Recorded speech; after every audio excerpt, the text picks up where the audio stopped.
On est aujourd'hui le mercredi 18 janvier, on est le 23 Tevet et le cours est pour la Refoua Shlema de Simcha Bat Dina. On a un retard énorme à rattraper et on commence Bezrat Hashem avec l'aide du Maître du Monde. On est aujourd'hui dans le cours qui nous parle du roi David. On continue à parler du roi David avec un petit rappel sur les derniers cours de la semaine dernière.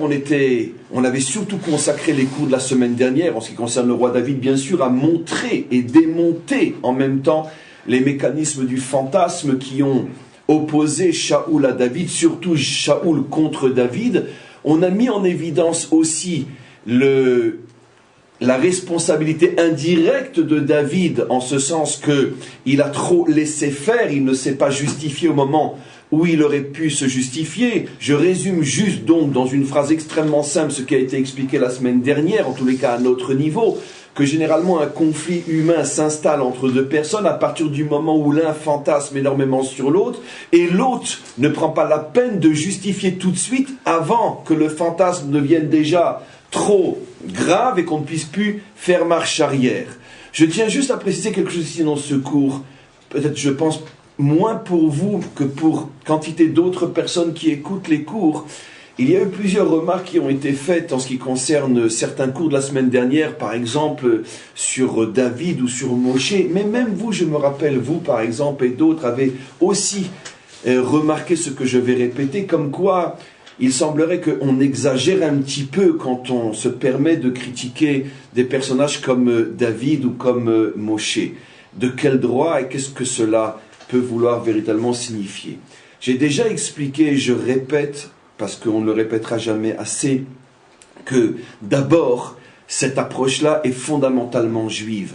Seuls ceux qui n'étudient pas le Talmud ou nos textes fondamentaux peuvent se permettre une telle remarque, dans la mesure où on le voit constamment dans le Talmud et dans tous nos textes fondamentaux, nos maîtres mettent constamment en évidence les problèmes qui existent même chez les plus grands d'Israël, mais simplement que la manière de le mettre en évidence est souvent volontairement exagérée pour que l'on puisse voir quelque chose. Parce qu'au niveau de ces personnages qui sont effectivement véritablement immenses, on pourrait dire les erreurs ou les fautes à leur niveau sont tellement subtiles, tellement pratiquement invisibles, que si on ne met pas le paquet pour faire ressortir les choses, alors on ne verra rien du tout.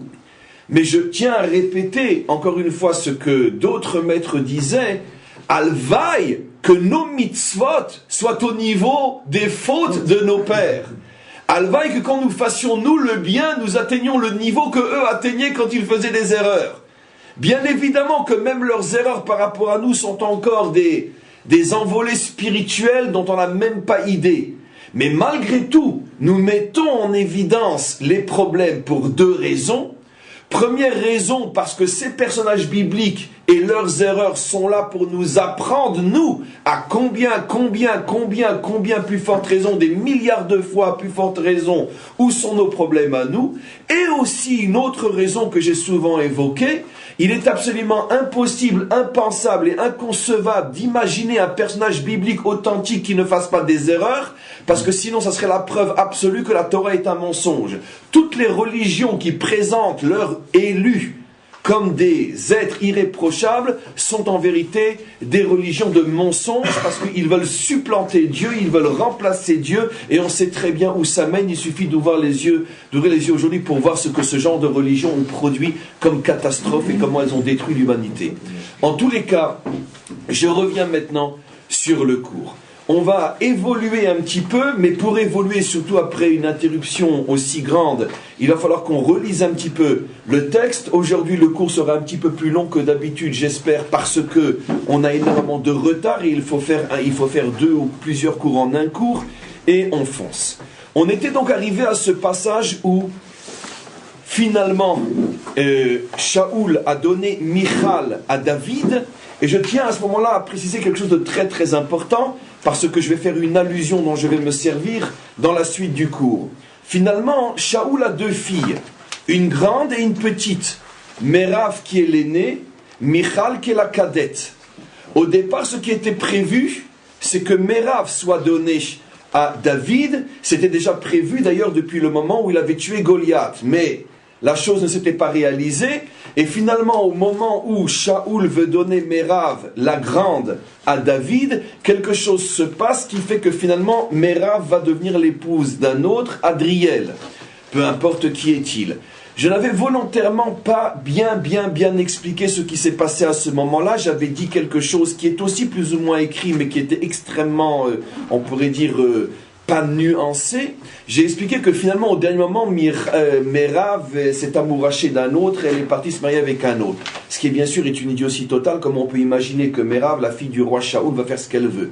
Donc c'est clair que c'est pas tout à fait ça. En vérité, nos maîtres nous disent qu'au dernier moment, Shaoul a profité effectivement on pourrait dire d'un non-refus de Mérav, qui voyait aussi dans Adriel quelqu'un d'intéressant pour elle, un grand prince d'Israël.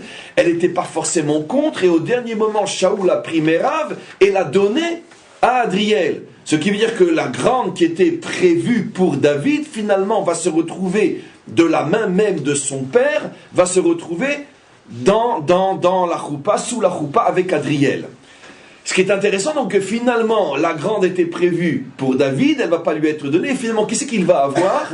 La petite. Ça ne nous rappelle rien, cette histoire-là, bien sûr. Toute ressemblance n'est que fortuite, mais on le laisse en suspens.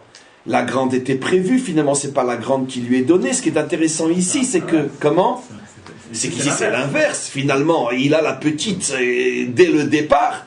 Et il n'a pas la grande qu'il a failli avoir. Ce qui est intéressant, c'est qu'ici, dans la première histoire, c'est le père qui donne la grande alors qu'on attendait la petite. Et là, c'est le père qui, une fois de nouveau, voulait donner la grande. Mais au dernier moment, il y a eu un miracle qui fait que finalement, la grande n'est pas donnée à David, il reçoit la petite. Mais encore une fois, toute ressemblance avec des personnages connus n'est que fortuite. On continue le texte. Et donc, on se rappelle qu'il s'est marié avec Michal. Et finalement, encore une fois, les Philistins attaquent. Encore une fois, David, alors qu'il est en pleine lune de miel, sort au combat et défait les Philistins. Ça rend fou Shaoul, qui soupçonne encore une fois David de chercher par tous les moyens à se mettre en évidence. Même quand on lui demande de rester chez lui, il sort, et tout ça dans le but, encore une fois, que l'on parle toujours et toujours de lui. Donc Shaoul commence à construire, on pourrait dire, les preuves de son fantasme. Vous voyez bien que cet homme-là a en tête de me remplacer. On continue. On arrive maintenant au passage suivant. On est dans le verset 28. On va lire un petit peu comme je vous ai dit dans le chapitre 18 de Shmuel Aleph. Vayar Shaoul, Vayeda ki Hashem im David. Shaoul est obligé de se rendre compte que Hashem est avec David. Ou Michal bat Shaoul ha'avateu. Et il voit l'amour incroyable que sa fille Michal a pour David. Qu'est-ce qu'on a besoin de nous le dire ici? 2 versets avant, il a déjà été dit que finalement Michal a épousé David. Pourquoi nous redire, surtout dans le verset qui parle du fait que Shaoul se rend compte que Hachem est avec David? Pourquoi répéter que Michal aime David? Pour bien nous faire comprendre que cet amour des enfants de Shaoul pour David est un amour tellement incroyable que la Torah tient à le préciser. Encore une fois, la précision est stupide. A-t-on vu une épouse qui n'aime pas son mari, surtout qu'on est dans les premiers jours après le mariage? Elle a le temps encore de vivre d'illusions.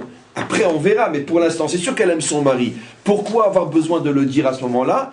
Les commentaires expliquent pour mettre en évidence que Shaoul se rend compte que l'amour de ses enfants pour David dépasse toutes les normes, alors que lui haït David. On continue. Vayosef Shaoul lirom ipne David. Je vais lire maintenant plusieurs versets. Et je vais sauter les passages qui sont moins intéressants pour nous. Shaoul continue, plus encore, à redouter David, ou plutôt redouter ce que lui croit être les plans de David. Vayi Shaoul oyev et David kolayamim. Et il le voit comme son ennemi juré. Et Shaoul décide maintenant de passer une vitesse supérieure. On commence maintenant le chapitre 19. Vaïdaber Shaoul el Yonatan beno vel kol avadav. Il appelle son fils, alors qu'il sait que son fils aime David. Mais il l'appelle pourquoi? Parce qu'il est rentré dans un tel fantasme, et là aussi, je ne vais pas trop insister parce que j'en ai marre des cours sur le fantasme, je veux avancer, mais juste un petit rappel, là aussi, un des mécanismes du fantasme inimaginable.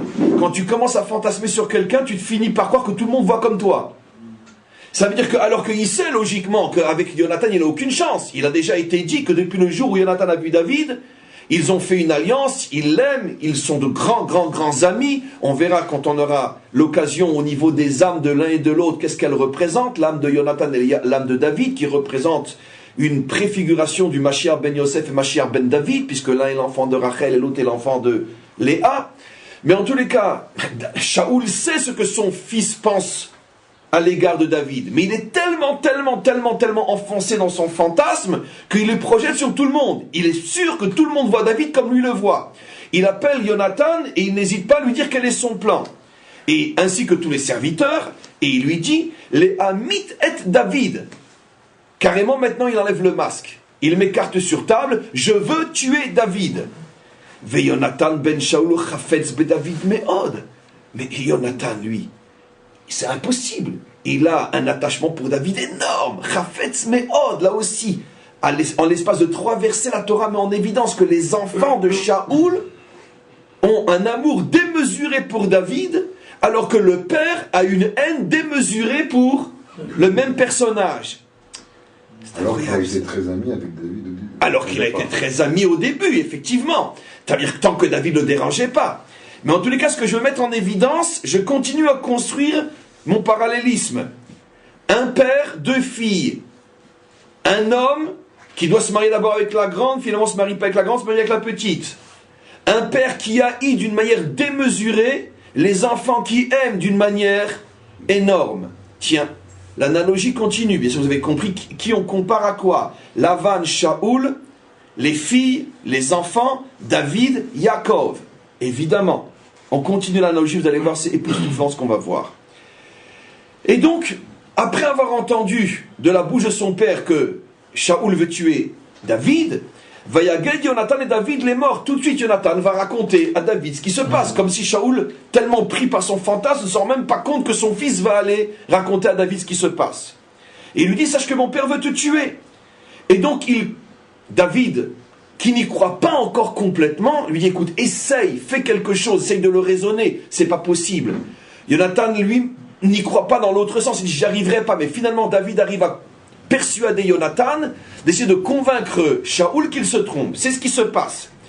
Vaïdaber Jonathan be David tov el Shaoul. Et finalement, Jonathan prend son courage à 2 mains et va parler en bien de David à Shaoul. Je passe tout ce qui est dit, il lui explique, tu te trompes, mais tu es dans des fantasmes, cet homme ne veut que ton bien. Qu'est-ce qu'il n'a pas fait pour toi? C'est lui qui se bat pour tous tes ennemis. Il a tué Goliath qui te faisait à ce point honte et qui t'humiliait toi et toute l'armée d'Israël.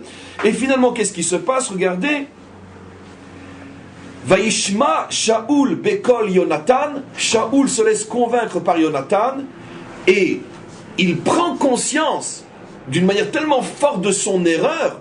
Il a un moment de lucidité où il sort de son fantasme. Vaishava Shaoul, et il se met à jurer, c'est quand même fort. Chayavaye, sur le Dieu vivant d'Israël, Imyumat, je ne lèverai plus jamais ma main sur lui. Donc, Shaoul arrive à amener son père à un véritable serment. Jonathan arrive à amener son père à un véritable serment. Ça, c'est la preuve, vous écoutez, c'est bien. Et donc, Jonathan est content, il a réussi sa mission, il appelle David, lui dit, il n'y a plus de problème, viens, je vais te montrer. David accepte et il amène David chez son père.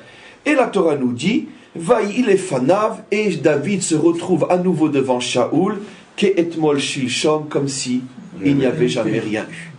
Il rejoue de l'harpe pendant ses moments de loisir, ou plutôt pendant les moments de folie du roi, et quand il y a une guerre, il s'en va sur son cheval, et il fait ce qu'il doit faire. Et le verset continue. Vatosef amilchama liot. Mais il y a eu d'autres guerres, et automatiquement, il doit lâcher son arc pour prendre son épée. D'accord? Le symbole du juif authentique. D'accord? L'arc et l'épée. Les 2 dimensions qu'il arrive à réunir en lui à la perfection. D'accord? Vayetse David vayilachem beplishtim. Il sort et il se bat contre les Philistins. Vayarbaem makagdola. Et il les met à genoux. Et regardez la suite. Vateirwa vayera el Shaoul. Encore une fois, le fantasme s'empare de Shaoul. Quand il voit encore une fois ses victoires, et tout le peuple sortir à la rencontre de David, et il voit que David est à ce point invincible, à ce moment-là, il est repris encore une fois de panique. Et à un moment où il se trouvait dans sa maison, je vais passer parce qu'on a énormément de choses à voir aujourd'hui, il prend son arc et carrément, et il prend sa lance carrément, et il la lance contre David. Il y a un S, quelque chose fait que David se pousse au bon moment, comme la première tentative, sauf que la première tentative, il n'avait pas tiré, parce qu'à chaque fois qu'il voulait tirer, il voyait que David se déplaçait. Là, il a le temps de tirer, mais au dernier moment, David se pousse, et la lance pas juste à côté de lui, et se plante dans le mur, et David, à ce moment-là, s'enfuit. Regardez ce qui est marqué. David, Vayar et Achanit Bakir, la lance se plante dans le mur, Ve David Nas, David s'enfuit, Vaimalet Balaylaou, et il est resté à l'extérieur du royaume pendant toute la nuit. Mais où est-il parti? Il part chez lui. Il rentre dormir. Tout de suite, qu'est-ce que fait Shaoul? Bien sûr, Shaoul cherchait où était David. Il ne peut pas imaginer qu'il est rentré chez lui, puisqu'il est censé se protéger. Mais David est rentré chez lui. Automatiquement, qu'est-ce qu'il fait? Il fait entourer la maison par des gardes, et il leur dit, vous me l'amenez demain, et je le tuerai de mes propres mains. Pourquoi? Parce que maintenant, j'explique avec les commentaires, j'ai un bon argument. Comment a-t-il en pleine fonction, comment a-t-il eu, on pourrait dire la chutzpah, le culot de m'abandonner comme ça, de me tourner le dos et de partir? Du n'importe quoi, mais peu importe, on ne va pas s'arrêter sur chaque n'importe quoi. Et en tous les cas, à ce moment-là, on va voir que Michal intervient. Vataged le David Michal ishto. Michal, elle voit les soldats commencer à entourer la maison. Et elle connaît très bien son père, et elle sait que son père ne plaisante pas. À ce moment-là, elle dit à David, Imeinecha memalet. Je vois que tu fais trop confiance à mon père. Rappelez-vous les cours de la semaine dernière. David n'arrive pas à faire ce qu'il faut faire. David est trop un personnage, ou plutôt il est un personnage qui fait trop confiance en Dieu au détriment d'une action nécessaire. C'est le défaut des justes, jusqu'à ce qu'ils arrivent à s'équilibrer. David fait trop confiance, mais non, il ne m'arrive à rien. De la même manière qu'Hachem m'a protégé jusqu'à maintenant, il continuera à me protéger. Non. Il y a un moment où l'homme doit savoir que la émouna c'est une chose, mais l'action c'est une autre. Et le véritable équilibre, c'est savoir comment trouver le juste milieu entre une confiance absolue en Dieu, mais une action nécessaire que Dieu ne peut pas prendre en charge pour moi.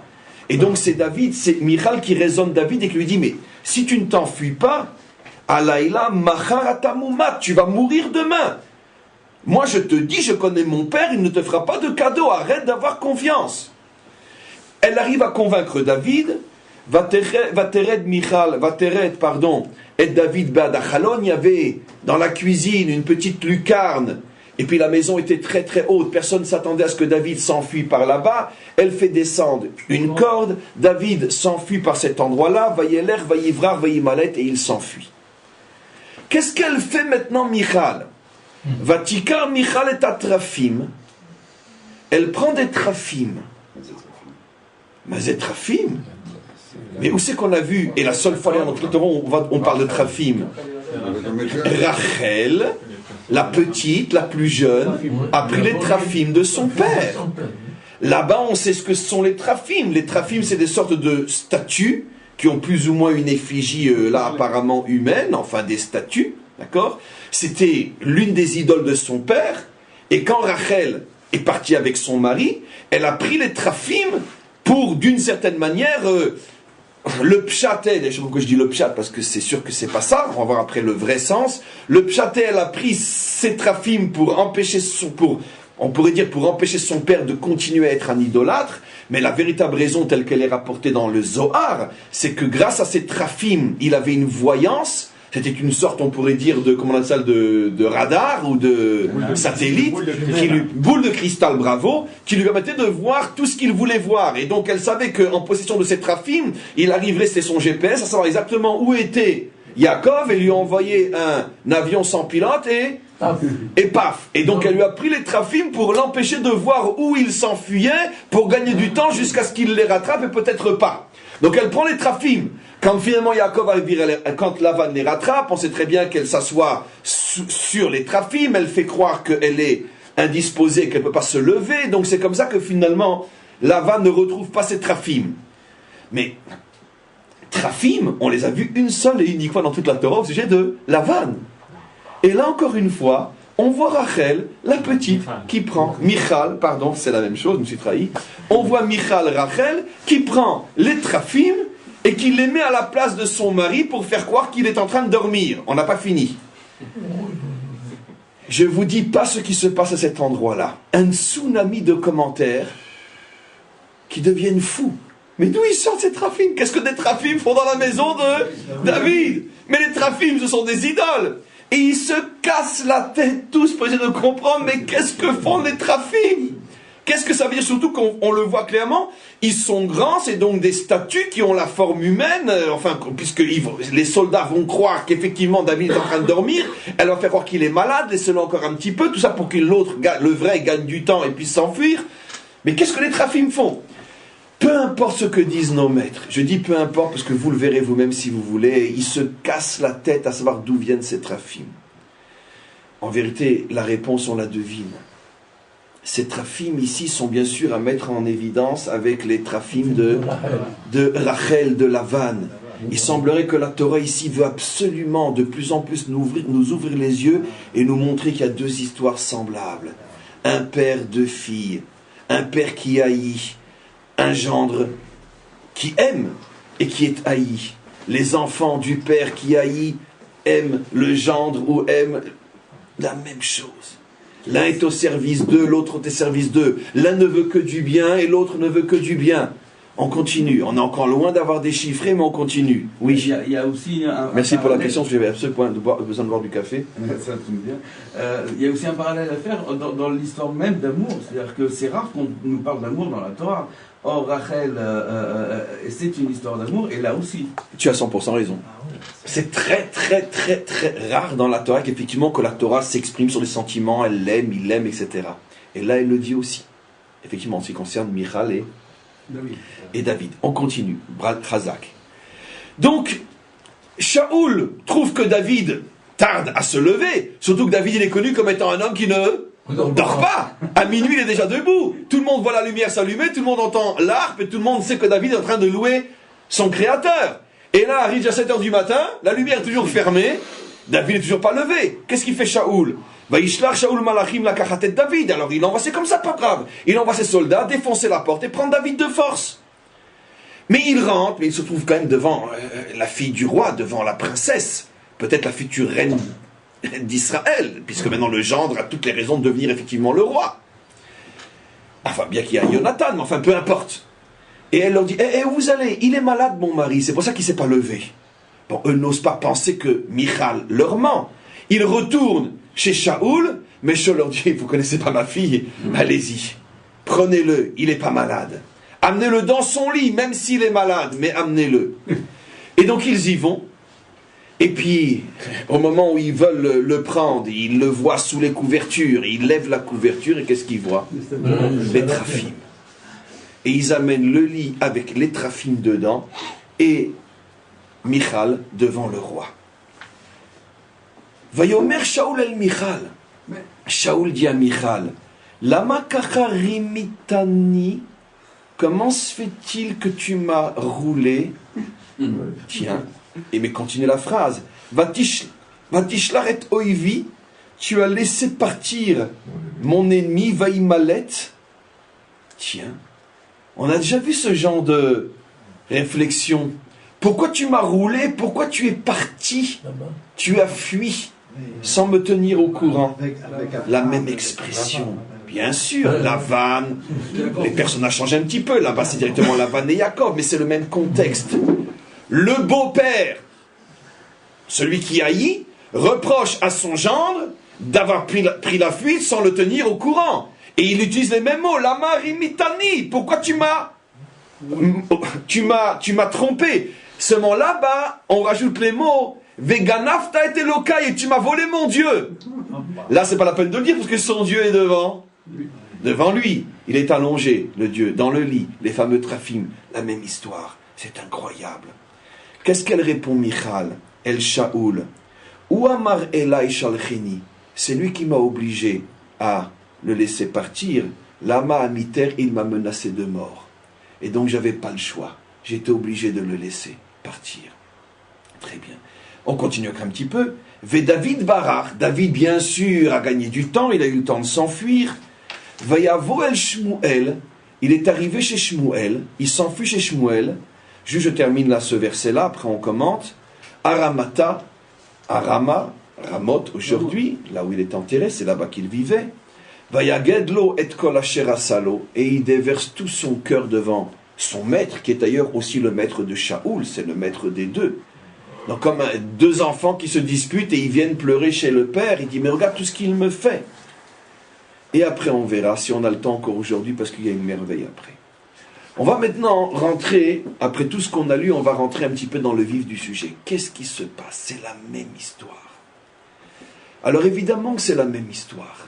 Bien sûr que les maîtres des secrets mettent en évidence, parce que même si on ne voulait pas être un maître des secrets, il faut vraiment être aveugle pour ne pas voir que c'est la même histoire. Surtout que pour bien nous montrer que c'est la même histoire, la Torah prend le risque d'utiliser un mot que personne ne sait expliquer ici, les traphim, mais qu'est-ce qu'ils foutent chez David, dans sa maison?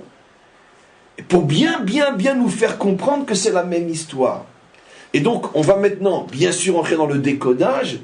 On a dans les deux cas un père, on a dans les deux cas un gendre. Dans les deux cas, le gendre est tout dévoué à son beau-père. Il n'est qu'amour, que fidélité, que travail, que service et à servitude à son beau-père. Et va savoir pourquoi le beau-père se met à haïr d'une manière complètement irrationnelle celui qui lui manifeste tellement de témoignages d'amitié, de fidélité et d'amour. Première comparaison. Deuxième comparaison, entre les deux se trouvent les enfants du père. Et dans les deux cas, deux filles, une grande et une petite, et deux filles, une grande et une petite, les deux qui sont destinés plus ou moins à être mariés avec ce gendre. Et il y a ici aussi le personnage de Jonathan qui change beaucoup de choses, qui est justement, comme on le verra, peut-être plus aujourd'hui, qui est l'élément de tikkun justement par rapport à ce qui s'est passé. Donc bref, rentrons dans le vif du sujet. Effectivement, c'est la même histoire. Le Ari Akadosh explique que cette histoire-là est à comprendre dans le fameux phénomène qu'on appelle Sod Tikkun HaGilgulim, le secret de la réparation des vies. On sait, c'est une chose qui revient constamment, on le verra, je pense, Be'ezrat Hashem, pas je pense, j'espère, qu'on le verra quand on va réétudier ensemble, dans pas si longtemps que ça, la faute du veau d'or. On verra un texte du Ari Akadosh sur Aaron, sur qui est-il, d'où vient-il, quelles sont ses vies précédentes et pourquoi a-t-il cautionné le veau d'or, quelque chose, une révélation époustouflante. Mais en tous les cas, on sait que le Ari Akadosh a consacré un livre entier qui s'appelle Shar HaGilgulim, la porte des différentes vies. J'aime pas dire le mot réincarnation, ça fait allusion à des notions qui n'ont rien à voir avec ce que nous expliquons, mais disons réincarnation en français, où le Ari Akadosh montre, pas seulement dans la Torah de Moshe, pas seulement dans les Nevi'im et les Ktuvim, ce qu'on appelle la Bible, mais même après, beaucoup plus tard, sur des époques, jusque l'époque talmudique, et pratiquement jusqu'à son époque à lui, comment des grands personnages sont en vérité des réincarnations d'autres vies qui les ont précédées, et ils montrent des schémas inimaginables de fautes et de réparation, et pourquoi telle vie a traversé cette histoire-là, parce que c'est une réparation à, par exemple, une des grandes révélations, Stam, à titre d'exemple, bien que ça ne va rien nous apporter, dans la compréhension de notre cours, mais à titre d'exemple, il explique que par exemple le fameux l'un des plus grands maîtres du Talmud qui s'appelait Rav Sheshet. Rav Sheshet était aveugle. Et il explique, c'est un très grand maître, à cette époque-là, être aveugle n'était pas 100% un handicap, parce que tout se faisait de toute façon oralement, la Torah était encore véritablement orale à cette époque-là, en tout cas un aveugle. Et le Ari Akadosh révèle que Rav Sheshet était entre autres le Gilgul du fameux Rabbi Yehuda ben Baba, qui est ce fameux maître que Hérode, après avoir fait exterminer pratiquement tous les maîtres d'Israël, il n'en avait laissé que deux, un son beau-frère, Rabbi Shimon ben Shetar, qui était le frère de sa femme, il l'avait laissé s'enfuir en Égypte, et il en avait laissé un autre encore pour pouvoir le conseiller.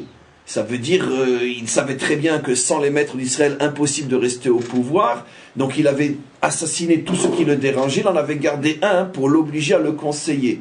Mais pour le décourager de s'enfuir ou de comploter contre lui, il l'avait aveuglé. Il lui avait crevé les yeux. Et donc il était aveugle.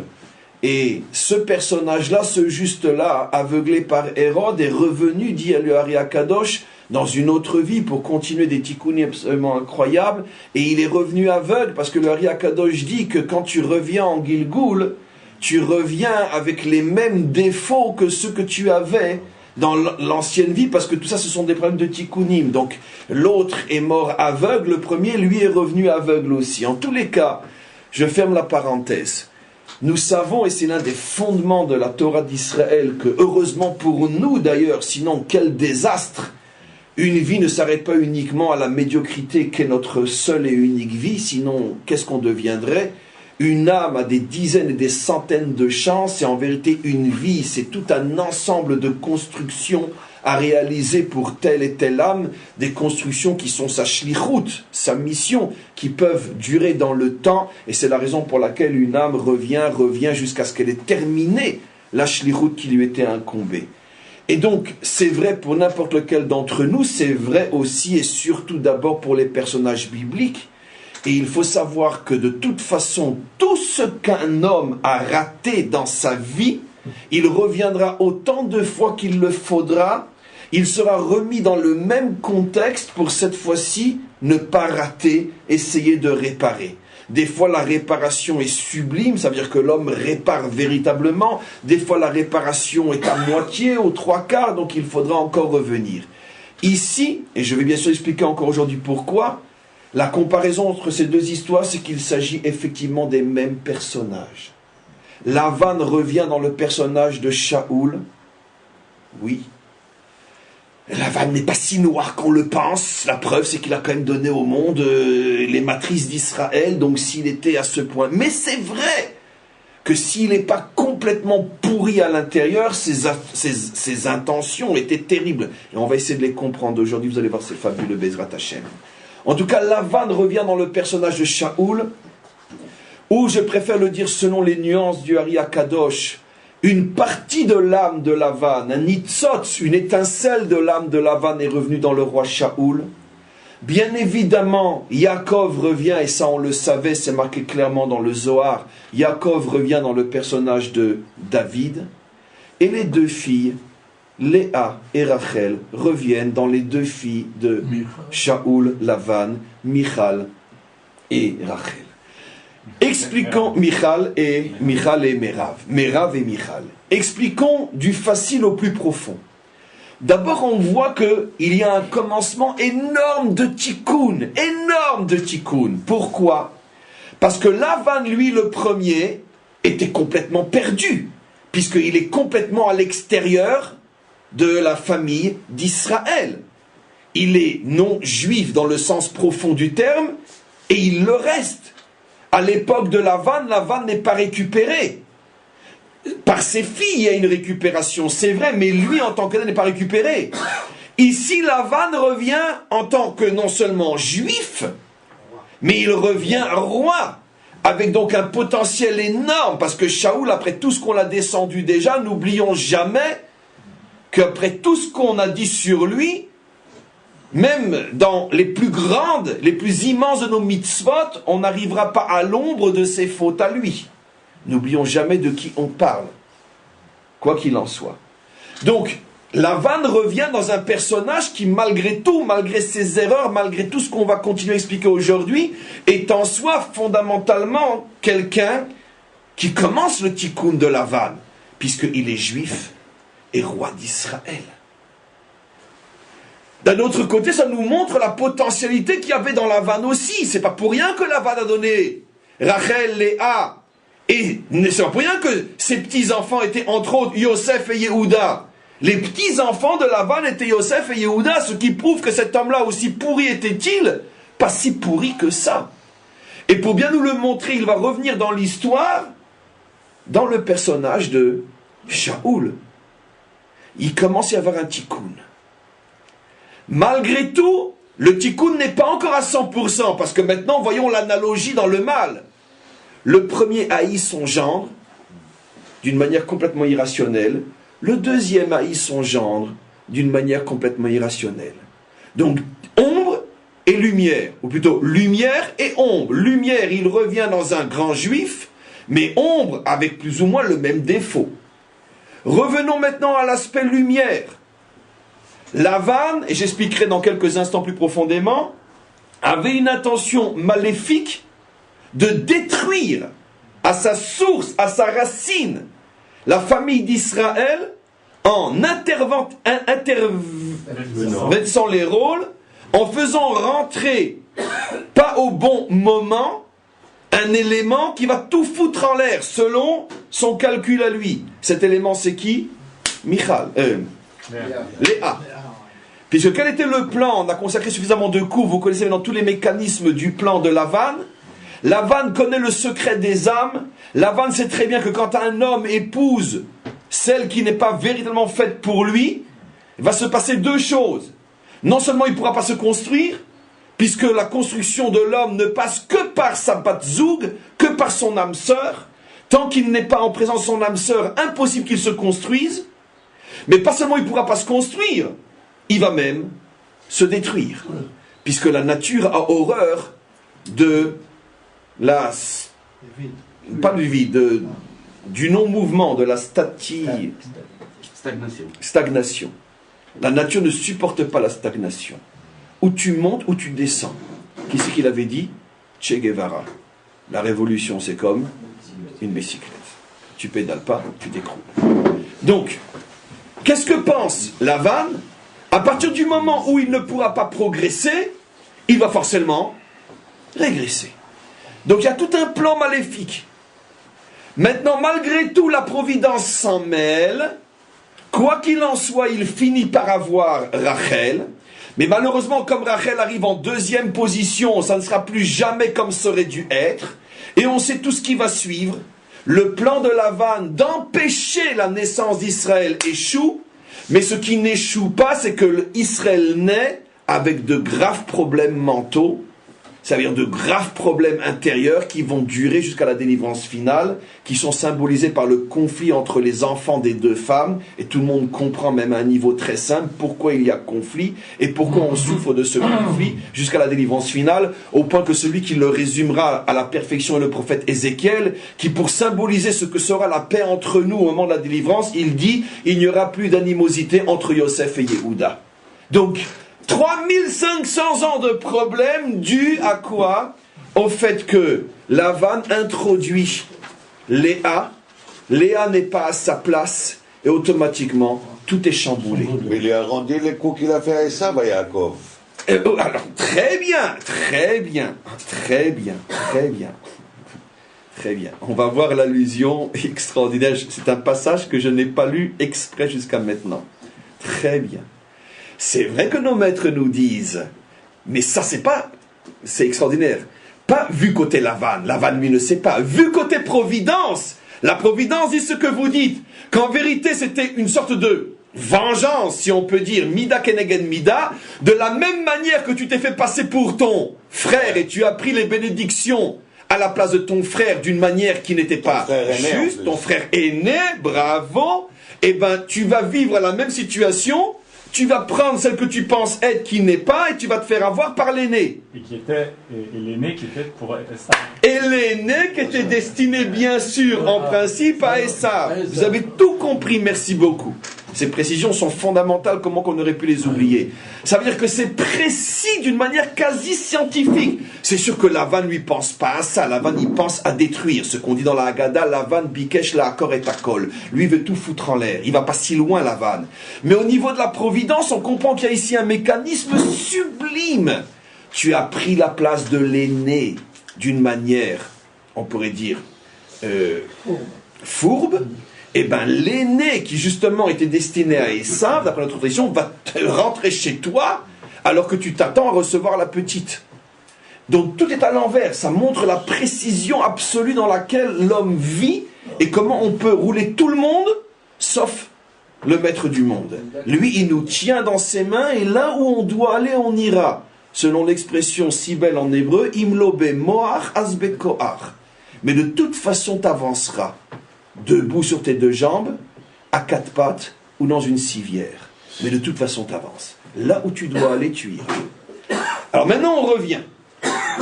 Ce qui veut dire donc que quoi? Lavan veut détruire la famille d'Israël naissante en introduisant un élément qui n'est pas à sa place, et donc l'entrée de cet élément perturbateur va créer un malaise qui va durer pendant 4000 ans, excusez-moi, 3500 ans c'est le don de la Torah. Pendant 4000 ans on vit un malaise qui s'exprime jusqu'à aujourd'hui, tous les jours, par cette scission à l'intérieur de notre peuple, les uns d'un côté et les uns de l'autre, et tous les lundis et les jeudis, on nous reparle de cette scission à l'intérieur d'Israël, qui s'appelle religieux ou laïque, qui s'appelle gauche ou droite, qui s'appelle tout ce que vous voulez. C'est toujours le même problème fondamental qui naît au départ d'un déséquilibre, d'un manque d'unité à l'intérieur de la famille d'Israël. Ça, c'était le plan de Lavan. Ce qui est très intéressant, c'est de voir maintenant que le problème se reproduit d'une certaine manière, bien qu'avec un tikkun, cette fois-ci pas au niveau, regardez le génie de la comparaison, le génie est de la Torah bien sûr, plus au niveau de la naissance d'Israël, mais au niveau de la malchut d'Israël. Quelle est la différence entre les deux? Premier problème au niveau de la naissance du Ham, et à nouveau le même problème au niveau de la naissance de la, qu'on traduira en français, de la nation. Rappelez-vous, les deux mots pour dire plus ou moins la même chose, mais avec une énorme différence, Am et Ouma, c'est-à-dire peuple et nation. Nous sommes un peuple en exil, nous ne sommes une nation que sur notre terre. Quelle est l'incarnation même de l'état du statut de nation? C'est la royauté, c'est le pouvoir. On voit qu'à deux reprises, le même problème se pose. Au début, la première fois, pour nous empêcher de devenir un peuple comme on aurait dû l'être dès le départ, et la deuxième fois, pour nous empêcher de devenir une nation comme on aurait dû l'être dès le départ.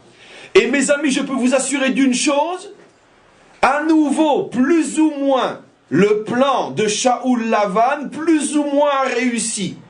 Parce qu'on le reverra dans les détails, mais je vous l'annonce en avance, que finalement cette lutte qui a opposé Shaoul et David a été la première cause, comme la boule de neige qui va donner l'avalanche, du futur schisme, de la séparation des tribus et du Chorban Bet Hamikdash. J'explique. Depuis la lutte entre Shaoul et David, le peuple juif était partagé à nouveau entre les enfants de Rachel et les enfants de Léa. Mais n'oublions pas, mes amis, que Shaoul est de la tribu de Benyamin. Benyamin, fils de Rachel. N'oublions pas que David est de la tribu de Yehuda, fils de Léa. Les vieilles querelles sont ranimées. Et qu'est-ce qui va se passer? En souterrain, depuis l'histoire de l'éviction de Shaoul, la tribu de Benyamin, et donc avec elle aussi l'autre enfant de Rachel, la tribu de Yosef, en veulent à la tribu de Yehuda. Eux n'ont pas admis. Je termine la phrase. Et seulement, le contexte historique ne prête pas encore à le dire à haute voix. Mais à la fin du règne du roi Salomon, prétextant effectivement un mauvais comportement du roi, les enfants de Rachel vont relever la tête avec le personnage de Jéroboam, cette fois-ci plus descendant de Benyamin, mais descendant de Yosef, mais descendant de la même mère Rachel. Et il va y avoir le schisme, et il emporte avec lui toutes les tribus d'Israël. Et nos maîtres disent, ça faisait des décennies que les enfants de Rachel attendaient leur revanche depuis l'éviction de Shaoul, l'enfant de Rachel, par David, l'enfant de Léa. Oui. Là, mais dans ce cadre-là, il y a une sorte d'inversion qui se passe, parce que la plupart des enfants de Léa vont partir avec Yosef, enfin avec Ephraim et Ménaché, et Benyamin, il va rester avec Yehuda. Cher ami, il y a tellement de choses à dire dans ce texte qu'on a commencé aujourd'hui que c'est un peu épuisant rien d'y penser. Parce que dans les problèmes de Gilgulim, il y a plusieurs aspects qui sont traités en même temps. Quand il y a un Gilgul, Plusieurs aspects, encore une fois, je me répète, doivent être traités en même temps. Et fondamentalement, de quoi il s'agit? D'abord, il s'agit de réparer ce qui n'a pas été fait. Donc automatiquement, on se retrouve plus ou moins dans le même contexte, dans le même cadre. Là aussi, un père, un gendre, deux filles, etc., une concurrence entre le père et le gendre, etc. Mais aussi, un Gilgoul vient toujours, aussi, pas que, mais aussi, pour faire vivre au protagonisme, je perds mon français juste parce qu'il se passe, j'ai donné un cours hier en hébreu, donc j'ai perdu mon français, protagonisme, pour leur faire vivre maintenant le principe de Mida Keneged Mida, ce que vous avez fait, on va vous le faire. Et donc, ceux qui étaient en haut dans une vie peuvent se retrouver en bas dans l'autre. Dans la première vie, dans la première histoire, qui est finalement celui qui souffre des autres en tant qu'enfant, c'est les enfants de Rachel qui souffrent des enfants de Yehuda, des enfants de Léa. Dans les personnages connus de Yehuda représentant l'enfant de Léa, Yosef représentant Rachel. Mais là, c'est les enfants de Rachel qui souffrent des enfants de Léa. Mais ici, c'est le contraire. C'est les enfants de Rachel qui font souffrir l'enfant de Léa. Mida keneged mida. C'est pas dans le sens revanche comme on le comprend en français, mais dans le sens de tikkun, de réparation. Vous les enfants de Léa, dans la première vie, vous avez fait souffrir les enfants de Rachel. Maintenant vous revenez, vous les enfants de Léa, dans le personnage de David, pour souffrir des enfants de Rachel dans le personnage de Shaoul. Il y a quantité de notions qui rentrent dans un Gilgoul et il ne faut pas perdre le fil des notions. Ça veut dire qu'il y a une justice implacable. Là, on voit véritablement ce qu'on pourrait appeler la justice divine, ça veut dire la manière dont Hachem dirige son monde avec une précision et une justice dans les moindres détails. Ce que tu as fait, on te fera. Ce que tu as été, tu sauras. Ce que tu as raté, tu répareras. Il n'y a pas de possibilité d'échapper, ne serait-ce que comme la grosseur d'un cheveu, à la mission qui t'est incombée, et tu le feras jusqu'au dernier cheveu de ta mission. Et où est le libre arbitre? Comment? Et où est le libre arbitre? Le libre arbitre, c'est combien de fois tu décideras de revenir parce que tu refuses de faire ce que tu dois faire. Le libre arbitre, comme j'explique toujours, je l'ai déjà dit, cher ami, en français, peut-être plus que dans n'importe quelle langue, la réponse est dans la traduction elle-même. Libre arbitre. Un arbitre est-il libre de choisir les lois telles qu'il le veut, les règles? Les règles du foot sont imposées même à l'arbitre. Mais il a la liberté de les utiliser en bien, en mal, en super bien, etc. Mais les règles du jeu sont imposées aussi, et d'ailleurs surtout à l'arbitre, et c'est pour ça qu'il est arbitre, car il est censé les connaître mieux que tout le monde, et s'y soumettre. La traduction en français est merveilleusement juste. Libre arbitre signifie que toutes les règles de ta vie et de tes vies jusqu'à la dernière où tu finiras par réussir sont fixées à l'avance, impossible d'y échapper, mais c'est toi qui décides si on va te siffler parce que tu viens d'utiliser une loi bêtement, ou si on va t'applaudir parce que tu auras utilisé ton statut d'arbitre connaissant les lois positivement.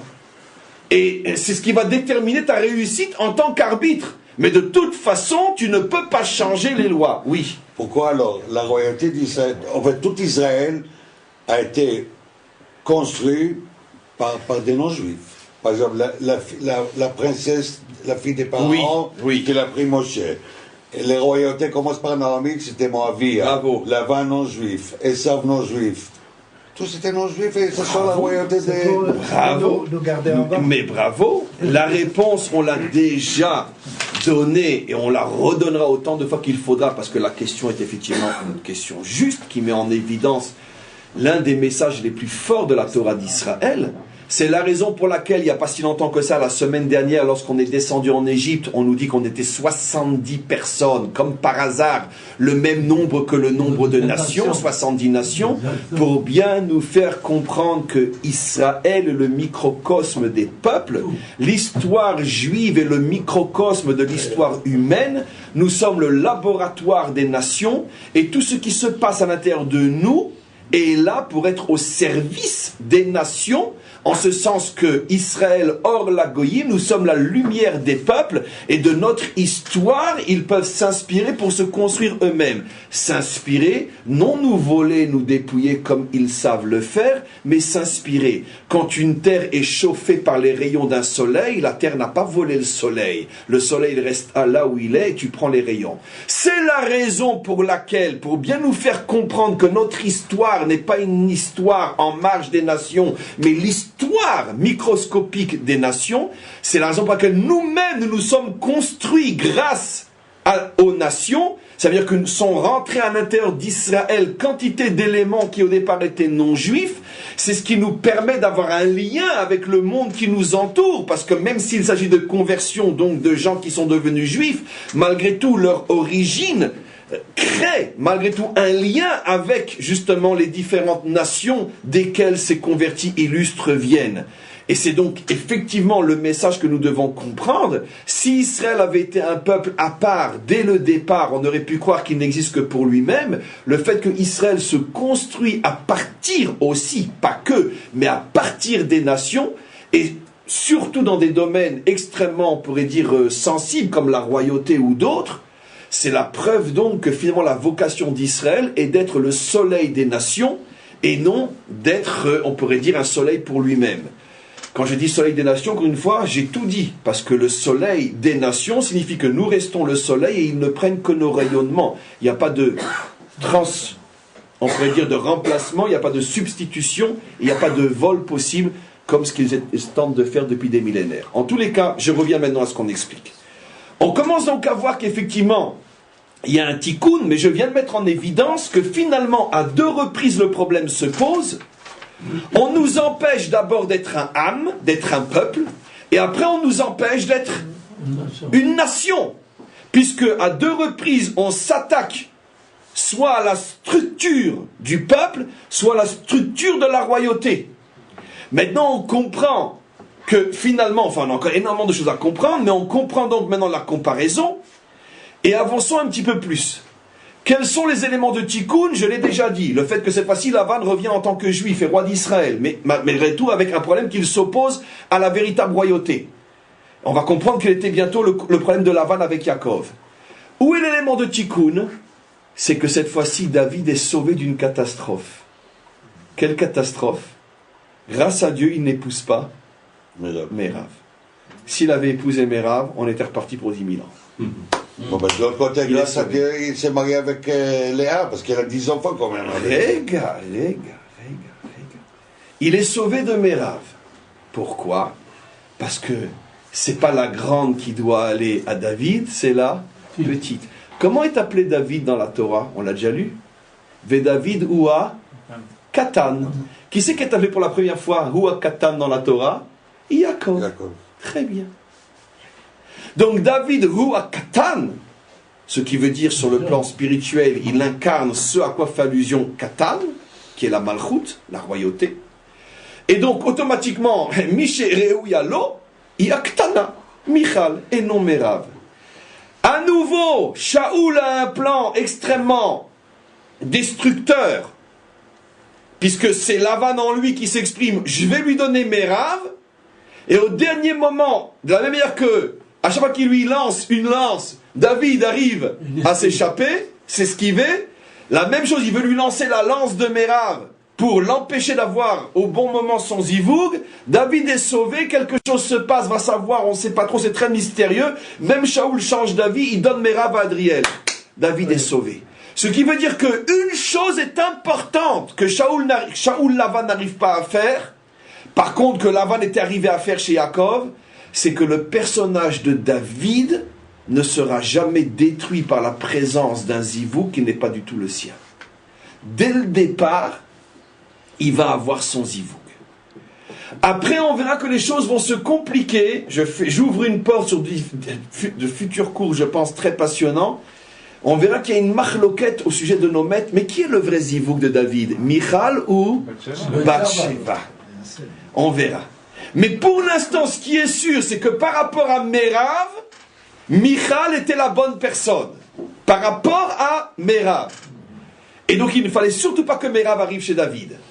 Hachem s'en mêle. Cette fois-ci, ce qu'il n'a pas fait Hachem au départ, de faire quelque chose qui fait qu'au dernier moment, Léa aurait refusé d'aller sous la choupa, là quelque chose se passe et Léa qui est Mérav, ne rentre pas sous la choupa. Elle s'en va ailleurs. Pourquoi la providence ici intervient? Parce qu'on est déjà dans la phase du tikkun. En plus, Lavan n'est plus si terrible qu'il l'a été. Il est quand même devenu Shaoul.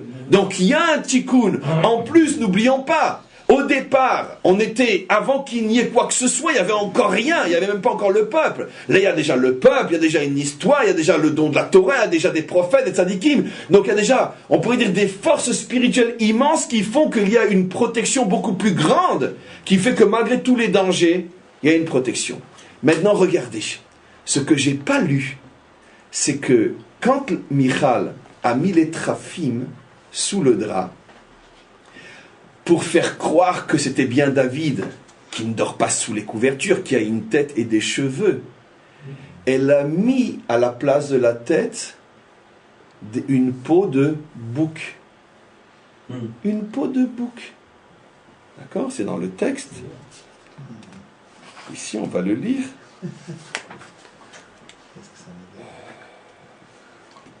Ve'et kvir ha'izim sama merashotav. Une peau de bouc, elle a mis. Tiens, qui c'est qui a utilisé une peau de bouc? Bien encore. Tiens, c'est intéressant. Combien de signes dans ce texte qu'on est en train de répéter la même histoire? Les traphim sous le drap nous rappellent Rachel et Lavan. Et la peau de bouc, c'est bien sûr l'habit explicite que Yaakov va mettre pour prendre la place de Esav. Et donc, qu'est-ce que l'histoire est en train de nous faire comprendre? Que tout ça, c'est un tikkun de ce qui s'est déjà passé. Mais avec une petite complication. Une petite complication, parce qu'au niveau du retour des âmes, vous me suivez bien? Regardez comme c'est complexe. Dites-moi, quand David a été présenté pour la première fois à Shaoul, à Shmuel, qui devait le choisir comme roi, il s'est présenté ressemblant à qui? À Esav. Veu admoni im yefe enaim. Un petit rouquin aux yeux riants. Tiens, et nos maîtres nous disent que Shmuel a eu peur. Il a dit, mais ça c'est Esav.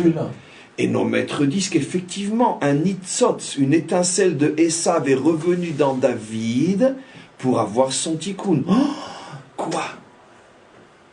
Une étincelle de Lavan revient dans Shaoul. Une étincelle de Esav revient dans David. Pour bien nous faire comprendre ici, parce que la Torah veut nous le dire deux fois, pas seulement le fait qu'il est admoni, rouquin comme Esav, mais quand on veut signifier qu'il est là alors qu'il n'est pas là, on met à la place une peau de bouc, exactement comme Yaakov avait fait pour se faire passer pour Esav. Le bouc représente Esav. Donc à deux reprises, la Torah nous montre que David, c'est en vérité un Gilgoul de Esav. Wow. Donc il a David, un Gilgoul de Esav. Yaakov, c'est sûr, bien sûr. Chazak de le dire, donc je répète. les deux. David est bien évidemment un Gilgoul de Yaakov, car toute l'histoire montre que là, il joue le rôle de Yaakov, qui subit la haine de son beau-père. Mais en même temps, des allusions qui nous montrent qu'il a en lui aussi un nitzot de Esav. C'est-à-dire que David est un personnage fabuleux. Il arrive à réunir les deux frères ennemis en une âme. Il a à la fois un aspect de l'âme de Yaakov, mais il a un aspect de l'âme de Esav. Et Shaoul, lui, est Lavan. Tiens. Maintenant, essayons de comprendre comment le tikkun se fait. Esav. Il y a encore une chose. Réga. Toutes vos questions sont toujours très bonnes, mais réga. Regardez. Esav, lui, toute sa haine contre Yaakov vient du fait que quoi? Qu'il a prétendu que Yaakov l'avait roulé, volé, etc. Alors que j'ai déjà consacré au moins un cours si passant pour vous dire que c'est faux. Yaakov t'a pas roulé. Toi, tu es comme toujours. D'accord? Tu tires 5000 missiles sur Israël et quand on riposte, tout de suite tu cours à l'ONU pour dire, regardez, il m'attaque. Très bien. C'est toujours le même phénomène ici. Le phénomène Esav s'appelle tout ce que vous voulez, mais c'est le même phénomène de cette hypocrisie meurtrière. D'accord? Pourquoi on le voit chez ça? Attends, t'as vendu ton droit d'aînesse. C'est tout à fait normal que maintenant tu ne reçois pas les bénédictions. Espèce de petite. Ça veut dire quoi? Tu vas chez ton père, il m'a roulé. Mais ça veut dire quoi, il m'a roulé? Mais tu l'as vendu le droit d'aînesse. Il t'a pas roulé. C'est toi qui voulais le rouler. Alors que tu n'es plus le Béchor, tu viens toi réclamer les bénédictions. Donc non seulement tu vends, mais tu continues à utiliser l'objet que tu as vendu. Et quand le véritable propriétaire vient et dit mais c'est à moi, tu me l'as vendu, tu dis non, non, c'est toi le voleur. Donc, on a déjà montré, même malgré tout, Esav, il se la joue, comme on dit, parce que c'est le grand spécialiste, d'accord, de retourner la situation toujours contre les Juifs. On est très bien. Il y a toujours une blague absolument extraordinaire. Le monde chrétien qui nous a fait le plus souffrir jusqu'à aujourd'hui, bien qu'ils ont tous plus ou moins une part dans cette souffrance, mais disons celui qui a le plus de part, comme on le sait, c'est le christianisme catholique. Très bien. Le christianisme catholique, comme on le sait, c'est l'Empire romain devenu chrétien. D'accord? De quoi ce christianisme catholique nous accuse depuis 2000 ans? D'avoir tué Jésus. Très bien. Mais je ne comprends pas. Mais vous le savez aussi bien que nous. Qui c'est qui a tué Jésus? Les Juifs ou les Romains? Les Romains. C'est vous qui avez tué Jésus, c'est pas nous. Maintenant, vous êtes devenus après chrétiens. Mais les chrétiens d'Italie et de partout au départ sont des Romains. Qui c'est qui a tué Jésus? Nous ou vous? Alors vous tuez Jésus et vous nous accusez nous de l'avoir tué. C'est ça Esav. Nos maîtres ne se sont pas trompés quand ils ont dit Rome, c'est Esav. Le même mécanisme. Vous tuez Jésus et vous nous le faites à nous porter pendant 2000 ans? Mais c'est vous les Romains qui l'avez crucifié, c'est pas nous. D'abord, cette forme de mort n'existe pas chez nous, on ne la connaît pas. En plus, même vous avez fait un film avec Ponce Pilate, etc., pour prouver que c'est vous qui l'avez tué. Et tout le monde le sait que c'est vous, les Romains. Alors quoi, parce que vous êtes devenus chrétiens, c'est pas vous? Vous avez changé de religion, mais c'est toujours vous les Romains? C'est fou, mais c'est tellement évident, personne ne le dit. Pourquoi? Parce qu'on le sait.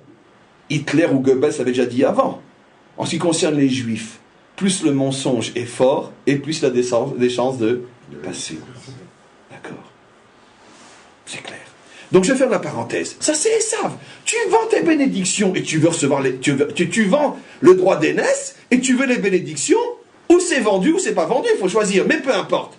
Esav se présente comme le grand malheureux qui a été roulé par Yaakov. Très bien. Qu'est-ce que Hachem lui fait faire à Esav? Tu vas revenir. Et cette fois-ci, eh ben, tu vas toi-même, qui te prétends le rouler, tu vas toi-même, toi, être du côté du rouleur. Puisqu'on va prendre la peau qui te représente, on va la mettre à la place de David, et c'est une manière de rouler qui? De rouler Lavan, qui est en vérité Shaoul. Donc ce qui veut dire que toi, tu reviens maintenant pour vivre ce que tu refuses d'une certaine manière d'admettre que tu étais depuis toujours un rouleur. Et tu reviens maintenant pour faire le tikkun. La différence, c'est que là, ce tikkun-là, tu reviens en tant que victime réelle, en danger de mort. Je pourrais vous montrer encore combien dans les moindres détails, combien dans cette seule histoire, c'est un véritable film hollywoodien, sont rapportés des millions de détails où on montre comment chaque personnage se retrouve dans une situation où en même temps il doit faire le tikkun de ce qu'il n'a pas fait et en même temps il subit la punition de ce qu'il a mal fait. Un Gilgul, c'est toujours deux choses en même temps. Tu reviens pour faire ce que tu n'as pas fait, que tu aurais dû faire, et tu reviens pour subir d'une certaine manière la punition de ce que tu as mal fait. Et on le voit à la perfection dans chacun de ces personnages maintenant. Comment, je vous ai montré par plusieurs exemples comment ça fonctionne. C'est absolument extraordinaire. Alors malgré tout, comme je l'ai expliqué, il y a un tikkun. Le tikkun, c'est que David est sauvé de Mérav. Il va directement avec Michal. Mais il y a encore un aspect beaucoup plus fort que ça. Et ça, on continuera à l'expliquer, pas aujourd'hui dans les prochains cours. C'est qu'est-ce que représente Yonatan dans tout ça? Parce que dans la première histoire, il n'y a pas Yonatan, il n'y a qu'un père et deux filles. Et là, Jonathan, qu'est-ce qu'il représente comme élément de super tikkun? Qu'est-ce qu'il représente? D'où il vient? Par rapport à l'histoire ancienne, c'est qui Jonathan? Il faut bien que ce personnage ait existé, puisqu'on est... Et ça veut dire quoi? Yosef? Oui. Dans l'histoire de Lavan, les fils de Lavan, eux, sont du côté de leur père et ils veulent tuer Yaakov parce qu'ils l'accusent d'avoir pris toute la fortune de leur père. Alors que là, on voit que cette fois, le fils de réincarnation de Lavan se met du côté de la, c'est juste. De la victime. Il y a quelque chose de ça, absolument. Un progrès. Les fils à l'époque de Lavan sont avec leur père pour tuer Yaakov. Là, Jonathan, le fils, est avec David pour le sauver de Lavan. Ok, c'est juste 100% au niveau de ce cours, mais quand on arrivera au cours qui parle de la nature profonde, le secret des âmes de l'un et de l'autre, de David et Jonathan, on reverra cette notion Bezrat Hashem Blineder. En tous les cas, je veux juste conclure maintenant le cours d'aujourd'hui en expliquant finalement, très brièvement, ce que nous n'avons pas encore expliqué, qui nécessite explication. Mais d'où vient cette haine entre le beau-père et le gendre? Si on a vu que cette histoire, il n'y a pas de question, ben on le sait, c'est parce qu'il a peur qu'il lui prenne sa place. Mais comme la Torah nous le fait remonter d'abord à Lavan et Yaakov, Lavan et Yaakov apparemment, c'est pas un problème de je veux prendre ta place. Or si tu dis que Shaoul et David sont les réincarnations, entre autres, de Lavan et Yaakov, et donc ils ne reviennent que pour réparer ce qui a commencé, ben, au niveau de Lavan et Yaakov, on ne voit pas qu'apparemment c'est un problème de concurrence de royauté. Alors, où est le problème là-bas? Qu'est-ce qui se passe là-bas? Comment d'abord est née l'amitié de David et de Shaoul? Peut-être ça peut nous aider à comprendre pourquoi... Je ne sais pas si on peut parler d'amitié dans le sens qu'on voudrait le comprendre en français. Je pense que c'est plutôt, oui, une sorte de Il y avait l'amour, pas l'amitié. fascination. Voilà. Même si la Torah peut utiliser des mots comme... Il y avait une fascination, quelque chose... Comment qui est à la base de cette rencontre. Il y avait... Doeg qui est à la base de cette rencontre. C'était comme un plan machiavélique à la base. Parce qu'il a parlé d'un jeune homme qui était doué, Bravo, qui était béni. bravo. C'était introduire... Shaoul, c'est un cours qu'on avait fait un temps, n'était pas censé rencontrer dans sa vie un berger perdu quelque part à Bethléem, venant d'une famille qui n'est pas des enfants de Rachel. C'est évident que Shaoul étant au pouvoir, tous ceux qui l'entouraient, tous ceux qui se partageaient le gâteau, c'est normal, c'est toujours comme ça, étaient des enfants de Rachel. C'est pour ça qu'ils ont tellement mal vu après le fait que la royauté est passée du côté des enfants de Léa. Donc il n'y avait rien ne préparait la rencontre entre David et Shaoul. Qui a été l'initiateur? C'est Doeg, avec lui aussi son plan maléfique, comme on se rappelle, etc. Mais sans aller plus loin, le Inyan, il est comme ça. Tu as parlé des fils, et c'est pour ça que tu m'as vu hésiter, mais je vais aller un petit peu plus loin.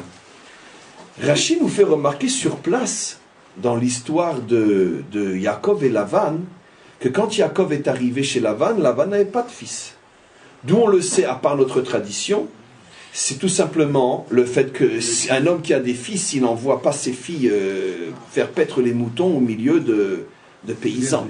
Il envoie ses fils. Donc il n'avait pas de fils au moment où. Maintenant, plus que ça, ça va être dit plus ou moins clairement par la suite, où au moment où Lavan fait sentir à Yaakov qu'il ne veut pas le laisser partir, il lui dit « Mais depuis que tu es arrivé, j'ai été béni. » Et Rachid explique quelle bénédiction, c'est que quand il est arrivé, il n'y avait pas de garçons, il y avait que des filles, et par le mérite de la venue de Yaakov, il a commencé à avoir des fils. Ce qui veut dire que Lavan, finalement, se rend compte que toute sa réussite, il la doit à qui? À Yaakov. Tiens. C'est intéressant parce que l'analogie, on commence à la comprendre. De la même manière, qu'est-ce qui a commencé à rendre fou Shaoul? Se rend compte que toute sa réussite en tant que roi, qu'il peut régner sans problème, c'est parce qu'il y a quelqu'un qui fait l'essentiel pour lui toutes les guerres. Ça a commencé avec Goliath. Et que Shaoul commence à se rendre compte que finalement que toute sa royauté s'appuie sur la présence de David.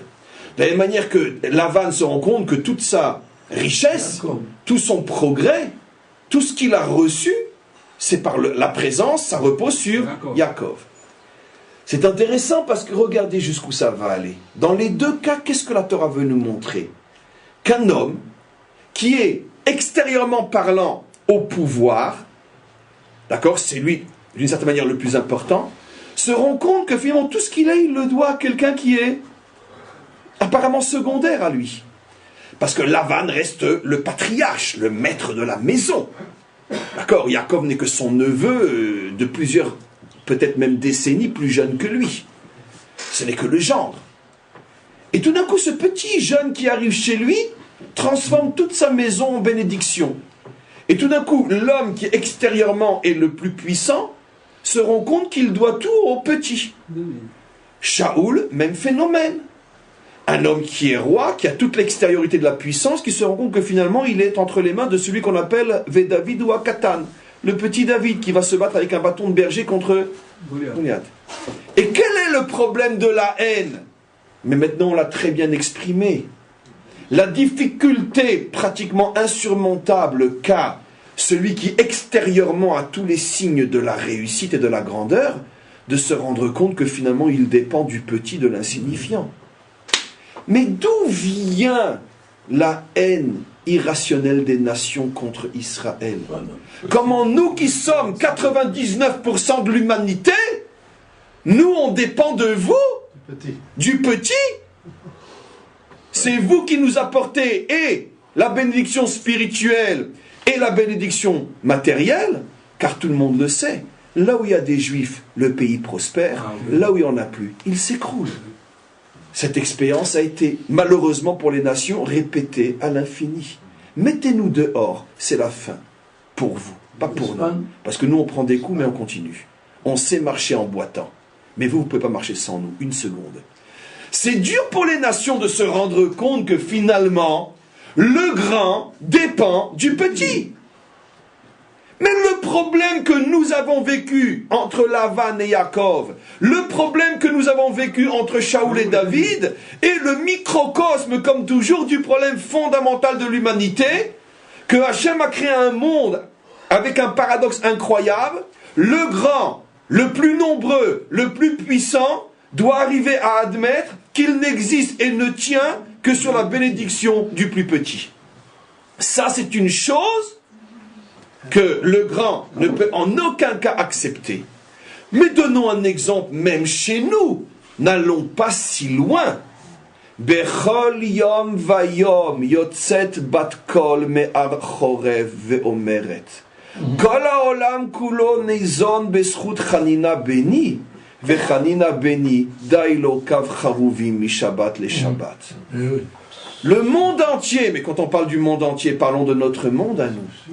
Toutes les affaires, l'high-tech, Tsahal, tout ce qui exprime la puissance d'Israël, tient sur un juste qui se trouve parmi nous, que l'on ne connaît peut-être pas, qui par les mérites duquel tout tient. Et si à part Hanina béni, personne n'a de quoi manger. C'est pas facile quand on est Ramatkal ou à la tête d'une société de high-tech qui vend ses produits dans le monde entier, ou qu'on est Rosh Memchala.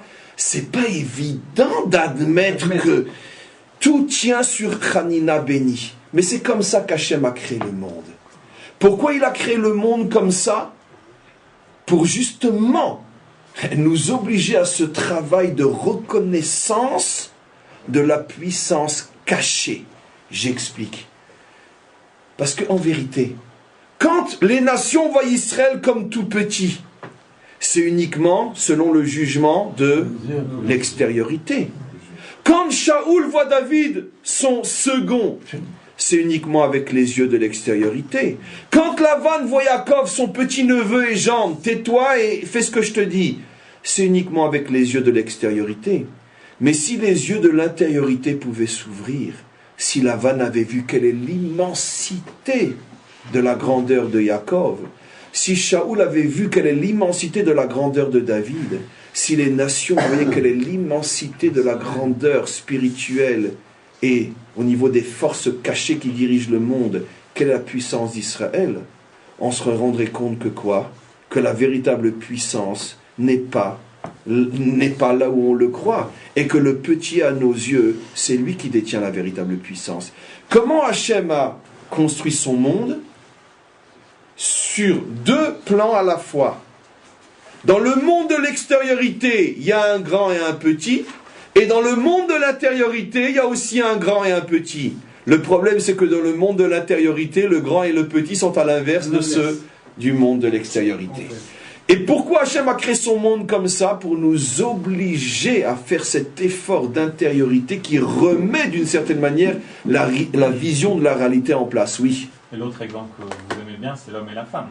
Bien sûr, exactement de la même manière. Dans le monde de l'extériorité, qui domine? L'homme. Dans le monde de l'intériorité, c'est-à-dire là où on ne peut pas voir véritablement comment les choses se passent, la femme. Qu'est-ce que nous disent nos maîtres?